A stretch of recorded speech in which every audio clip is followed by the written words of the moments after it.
రక్తపు టేరుల మధ్య కురుక్షేత్ర సంగ్రామం ముగిసింది. ఆ తరువాత యదువంశ నాశనము జరిగింది. అంతటి భీభత్స్యాన్ని నృత్యాన్ని కళ్ళారా చూశాక సకల కర్మలు త్యజించి మహాప్రస్థానం చేయాలి అనే బుద్ధి పుట్టింది ధర్మరాజుకు. తక్షణం ఏకైక వంశాంకురం అయిన పరీక్షిత్తుకు పట్టాభిషేకం చేశారు. సామ్రాజ్య భారాన్ని అప్పగించారు పాండవులు. అన్నదమ్ములు 5 ఆభరణాలన్నీ తీసేశారు. నార చీరలు కట్టుకున్నారు.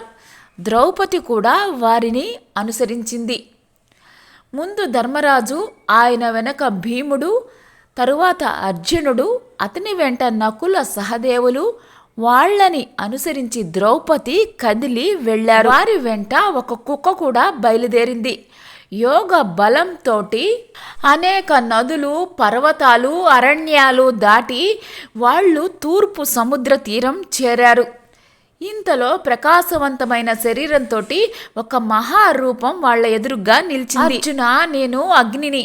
దేవకార్యం కోసం వరుణదేవుణ్ణి అడిగి నీకు గాంధీవాన్ని తెచ్చి ఇచ్చాను. అనుకున్న పని నెరవేరింది. కాబట్టి నీ వద్ద ఉన్న దివ్య ధనస్సును ఆ మహానుభావుడికి ఇచ్చేయి అని చెప్పాడు అగ్నిదేవుడు. వెంటనే అర్జునుడు గాంధీవాన్ని సముద్రానికి సమర్పించాడు. అక్కడి నుంచి బయలుదేరి మేరు పర్వతాన్ని సమీపించారు పాండవులు.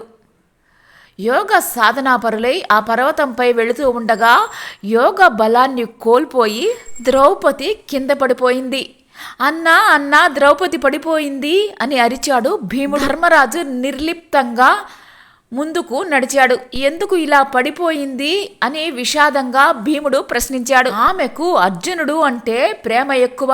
ఆ పక్షపాత బుద్ధి వల్ల ఆవిడ సుకృతాలు ఫలించలేదు అన్నాడు ధర్మరాజు. కొంచెం దూరం వెళ్ళాక అన్నా, సహదేవుడు పతనమయ్యాడు అని కేకబెట్టాడు భీముడు. తన కంటే ప్రాజ్ఞుడు ఎవరూ లేరు అని అహంకారం వాడికి అన్నాడు ధర్మరాజు. మరి కొంచెం ముందుకు సాగారు.